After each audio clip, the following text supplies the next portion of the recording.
មានអាហូលត្រង់ទៅមានកម្មាអំបោះហើយលេខទៅកម្មាបងបគាត់តាំងជាគាត់ថាទៅចម្រើនគាត់តាំងតាមខាងនេះវិញហើយក្នុងរយៈពេល4ថ្ងៃនេះគឺតែបងប្អូនយើងគាត់ជួយគាត់ចាជំរាបសួរពុកម៉ែបងប្អូនប្រជាពលរដ្ឋអ៊ំពូមីមីងតាមរយៈទស្សនវិជ្ជានេះនាងខ្ញុំបានធ្វើដំណើរទៅក្រុងព្រៃវែងកាលពីថ្ងៃទី20ខែមិថុនាឆ្នាំ2026កន្លងផុតទៅនេះចាឥឡូវនេះខ្ញុំពិតជារីករាយដែលបានជួបបងស្រីនាងចាបន្ទាប់មកខ្ញុំក៏នៅក្នុងវីដេអូនេះបន្ទាប់ពីខ្ញុំបាន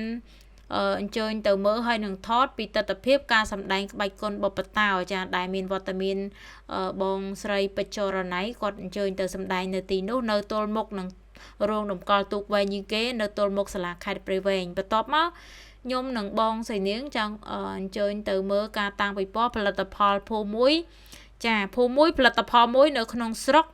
ចានៃខេត្តព្រៃវែងបន្ទាប់មកនេះខ្ញុំក៏ធ្វើដំណើរទៅបាន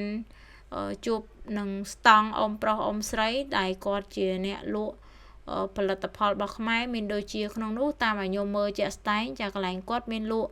ក្រមាមានលក់ហូលចាដែលជាស្នាដៃកូនខ្មែរតម្បាញផ្ទាល់ចាជាផលិតផលនៅក្នុងស្រុកចាហើយមុននឹងខ្ញុំធ្វើការសម្ភាសទៅកាន់អ៊ំ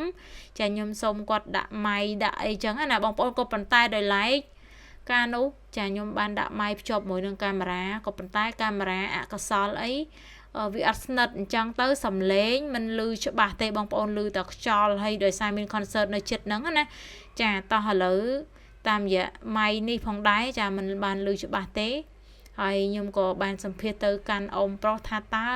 កន្លែងអ៊ំមានលក់អីខ្លះចាមានអាហូលត្រង់ទៅមានកម្មាអំបោះហើយលេខទៅកម្មាបងបគាត់តាំងជាគាត់ថា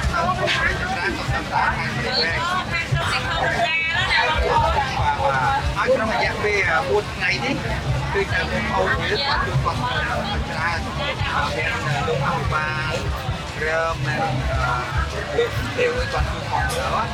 ដោយសារតាំងពីគាត់ការប្រតិបត្តិអូហើយចាំមក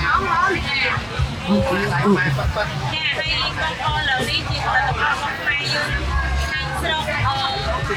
វើកដាលចាខ្ញុំអរគុណអូនបាទអរគុណបាទអរគុណ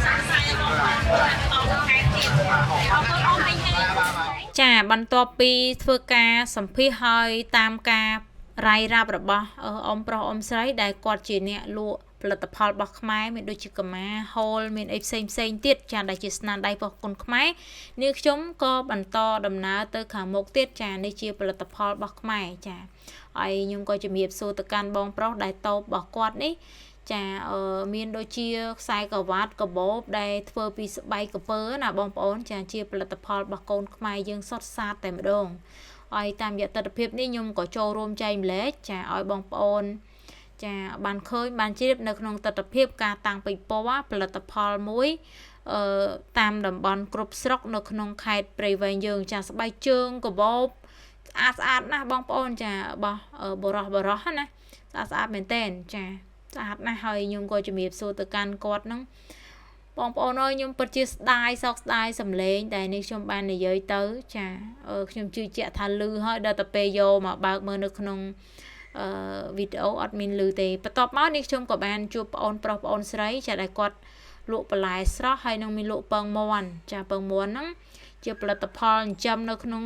ស្រុកកំចាយមាសយើងទេបងប្អូនចាពងមាន់ផលិតផលរបស់ខ្មែរអញ្ចឹងគាត់អ្នកលក់នៅក្នុងកន្លែងតាំងពិព័រណ៍នេះគឺគាត់ចានៅខាងកំចាយមាសយើងណាចាលក់ពងមាន់ជាកន្លែងបើកកសិដ្ឋានចិញ្ចឹមមាន់នៅក្នុងស្រុកអញ្ចឹង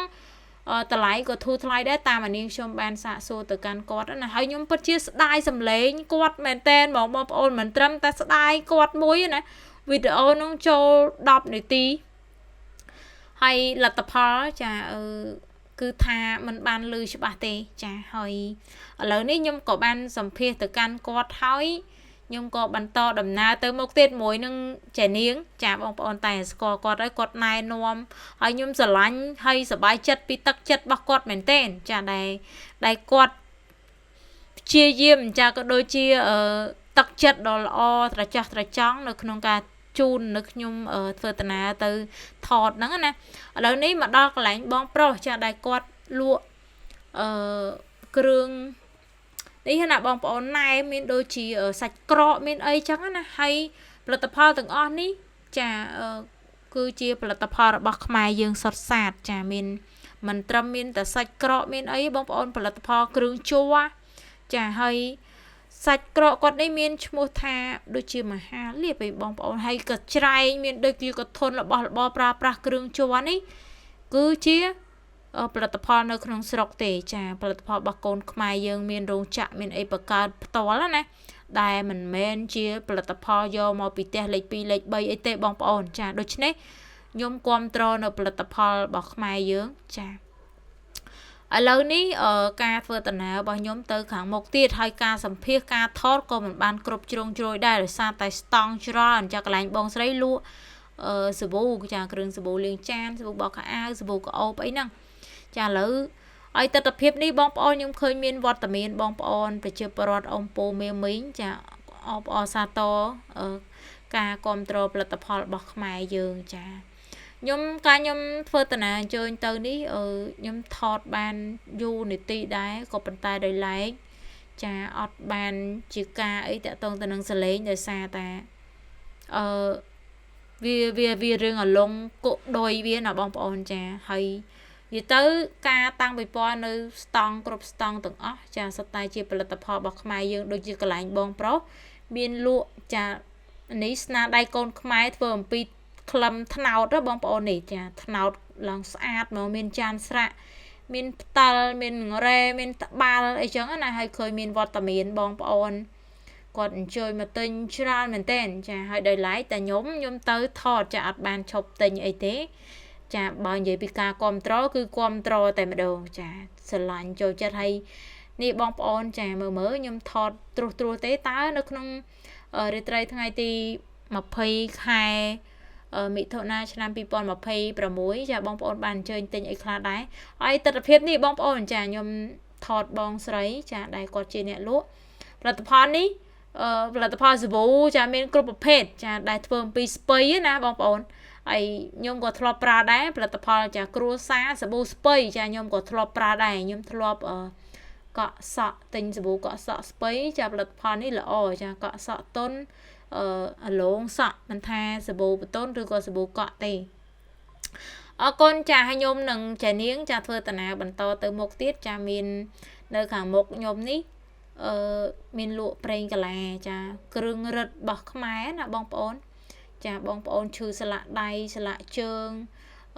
តាមឲ្យខ្ញុំសួរចាខ្ញុំនៅចាំចាបងស្រីអ្នកលក់ខ្ញុំដូចជាធ្លាប់ឃើញមុខគាត់នៅណាចាដូចជាធ្លាប់ឃើញគាត់នៅរាជធានីភ្នំពេញដែលតាមឲ្យខ្ញុំសួរគាត់ទៅគាត់ថាគាត់លក់នៅភ្នំពេញពិតមែនចាអូយបងអើយបងចាខ្ញុំថាបងខ្ញុំដូចជាធ្លាប់ឃើញគាត់នៅណាចាតាមពិតទៅគាត់លក់នៅភ្នំពេញដែរចាឲ្យតាមឲ្យខ្ញុំសួរណែនាំគាត់ទៅសម្ភារគាត់ទៅផលិតផលរបស់គាត់មានគ្រប់មុខចានេះគ្រឿងរឹតណាបងប្អូនចាដែលជាស្នាដៃរបស់កូនខ្មែរផលិតនៅក្នុងស្រុកខ្មែរយើងទេវីដេអូនេះខ្ញុំពិតជាសោកស្ដាយណាស់បងប្អូនអើយចាអត់បានឮជាសំឡេងដល់ពេលចឹងឲ្យខ្ញុំស្ដាយមែនតែនហ្មង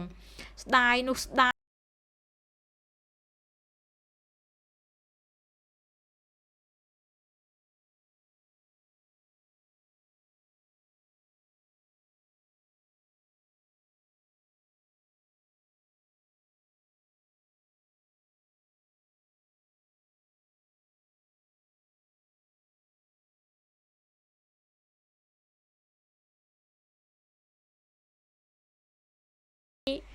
ខែមិថុនាឆ្នាំ2026នៅពេលរាត្រីនេះតើបងប្អូនណាខ្លះដែលបានអញ្ជើញទៅនៅក្នុងការតាំងពិព័រណ៍ផលិតផលមួយចានៅក្នុងស្រុកចានៃខេត្តព្រៃវែងយើងចាអាចចូល comment នៅខាងក្រោមវីដេអូមកកាន់នេះខ្ញុំផងដែរហើយនៅក្នុងការនិយាយនេះការវិពណ៌នានេះបើសិនណាជាមានចំណុចទាស់ខុសឬក៏ឆ្គងត្រង់ចំណុចណាមួយណាត្រង់សម្ដីណាមួយសង្ឃឹមថាបងប្អូនប្រជាពលរដ្ឋអ៊ំពូមេមីងចាអធិស្ឋានមកកាន់នេះខ្ញុំមកដែរហើយមិនភ្លេចទេចាក៏ខ្ញុំអរគុណទៅកាន់ចានាងចាដែលគាត់តែងតែផុសនៅក្នុងខេត្តក្រុងព្រៃវែងយើងចា ខ្ញុំពិតជារីករាយហើយជាចុងបញ្ចប់ខ្ញុំអរគុណទៅកាន់បងប្រុសដែលជាគាត់អ្នកថតឲ្យចាបងប្រុសដែលគាត់ជាតែងតែច្រៀងនៅក្នុងខេត្តព្រៃវែងយើងចាសូមអរគុណ